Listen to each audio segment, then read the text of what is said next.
why can't robo-advisors completely replace their human counterparts? Why can't they both explain to the customers and at the same time calm them? It's very difficult for robo-advisors to completely replace humans, because what we're finding is that human beings are concerned about pure robots advising them. That concern takes two different forms. Some people are just uncomfortable in general with the idea of dealing with a machine purely. And there's another aspect to this, which is sometimes people also take some time to learn about what the robot is doing. And that learning can be particularly complicated, especially when there's a lot of market volatility. So for both of those reasons, having someone around who can explain to investors what it is that the robot is doing is extremely useful. And it's particularly useful at times when the market is very volatile, because it gives them some reassurance in a way that they can understand. Because part of the issues with dealing with a machine is that it's difficult to interact with the machine, and sometimes you need an explanation for what the machine is doing. Okay. So in your findings, the demographics, your findings were very context specific. Do you think that there are certain groups of people that would actually prefer AI and robo-advisors than human advisors? Yeah, the set of people that have most often been claimed would benefit greatly from robo-advising are people kind of at the bottom of the pyramid who don't have access to customized services at a large scale. It's very difficult to simultaneously make something individual specific and then roll it out for very large groups of individuals.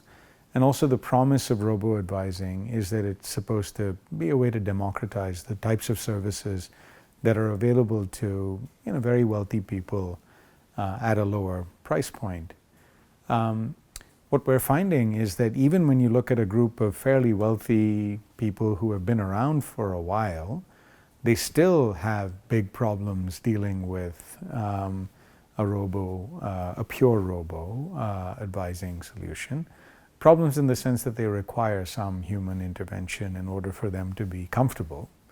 And so you might imagine that if you have even poorer people who are less familiar with these types of technologies, that it might be even more the case that there's a lack of trust in the algorithmic solution. Although it's a little difficult to say what might be the case there, but it may well be that the lower familiarity with the computing solutions that are out there might generate even more of an aversion.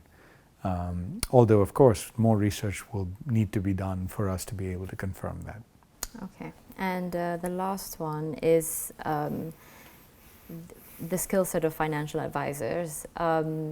What are the new skills that they would have to acquire in light of AI and machine learning and finance?